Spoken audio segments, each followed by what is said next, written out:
Je m'appelle Mornia, je suis magistrat, je suis le directeur général de l'Office national de recouvrement des avoirs criminels à ONRAC. Cette vente aux enchères initiée aujourd'hui, qui est la 10e édition depuis la création de l'ONRAC, entre dans le cadre de la valorisation des avoirs. Et quand on parle d'avoirs ici, ça concerne tous les biens qui sont saisis ou confisqués dans le cadre de procédures pénales.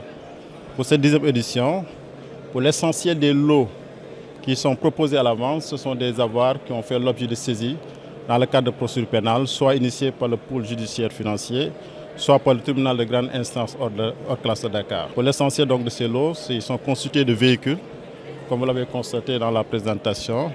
Il y a aussi des ordinateurs, des téléphones portables et d'autres biens encore. Ce sont des biens qui sont issus des enquêtes, des procédures relativement à la lutte contre la criminalité économique et financière, y compris la criminalité organisée.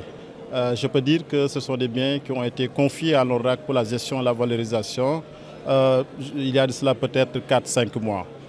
Si on devrait faire l'évaluation pour l'ensemble, nous avons 52 lots, comme j'ai dit, constitués à 80% de véhicules qui peuvent être évalués approximativement, peut-être à une centaine, voire plus de 200 millions d'avoirs.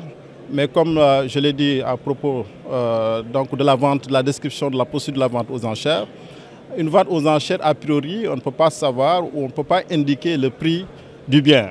On peut avoir un prix de départ, ce qui est affiché sur les fiches techniques qu'on appelle la mise à prix, avec un pas d'enchère suivant les conditions qui sont décrites pour ce qui est de la vente. Mais a priori, un véhicule, supposons, qui est estimé à 5 millions pour la mise à prix, peut aller jusqu'à peut-être 10-15 millions.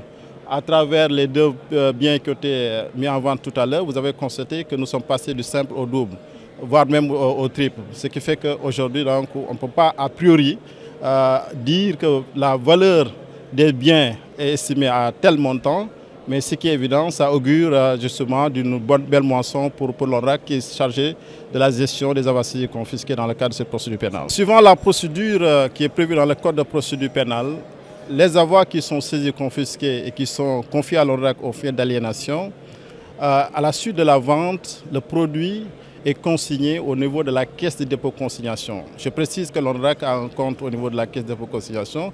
D'ailleurs, cette structure est représentée ici. C'est la caisse qui récupère par le truchement de la banque qui a été déployée donc, les montants qui ont été adjugés.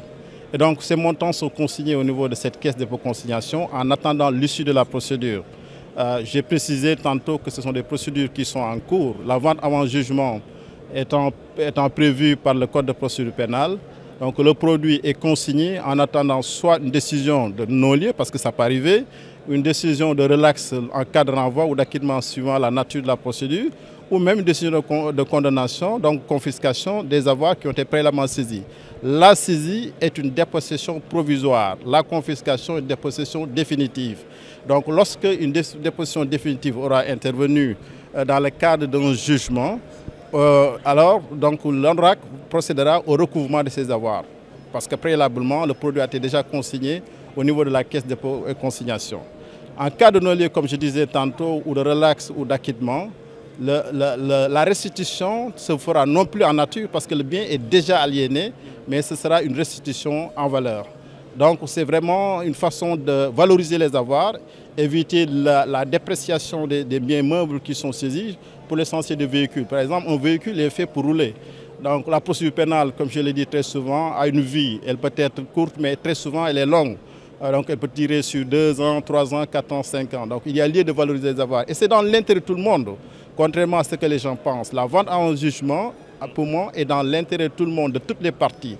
Que ce soit la partie poursuivie, la partie civile éventuellement, s'il y en a une victime, et même l'État. Parce que même pour l'inculper, la personne qui est poursuivie, lorsque il y a dans 2, 3, 4 ans, 5 ans, on aura éventuellement décidé que cette personne n'a rien fait, alors cette personne pourra retrouver au moins la valeur de son bien. Or, s'il n'y a pas de gestion préalablement, ce bien peut devenir une épave. Donc ce qui fait que je pense que la gestion elle est fondamentale. C'est dans l'intérêt de la personne poursuivie, c'est l'intérêt aussi de la partie civile, parce que comme j'ai décrit tantôt, il y a aussi la procédure d'indemnisation qui a été vraiment une initiative législative qui permet à certaines parties, certaines victimes de se faire indemniser sur les biens de leurs débiteurs. Pour l'État évidemment, lorsque le bien est au niveau de la caisse de dépôt-consignation, le document se fera facilement. La vente est ouverte à tout le monde. Le code de procédure pénale prévoit la vente avec publicité et concurrence. Vous avez dû certainement constater que lorsque l'ONRAC a été mis en place, depuis ses débuts en 2022, jusqu'à maintenant, nous organisons des ventes aux enchères sur mandat de justice, donc sur décision de justice. Et donc, tout le public, les participants, en tout cas les enchérisseurs qui sont intéressés par un quelconque bien, ont la possibilité de faire leur mise et d'avoir peut-être la chance de remporter un lot. Donc c'est dans la plus grande transparence pour assurer justement cette gestion des avoirs, parce que encore une fois, ce sont des saisies, ce sont des biens tantôt parfois confisqués. Il y a lieu d'assurer toute la transparence qui s'y est pour ce qui est de leur gestion.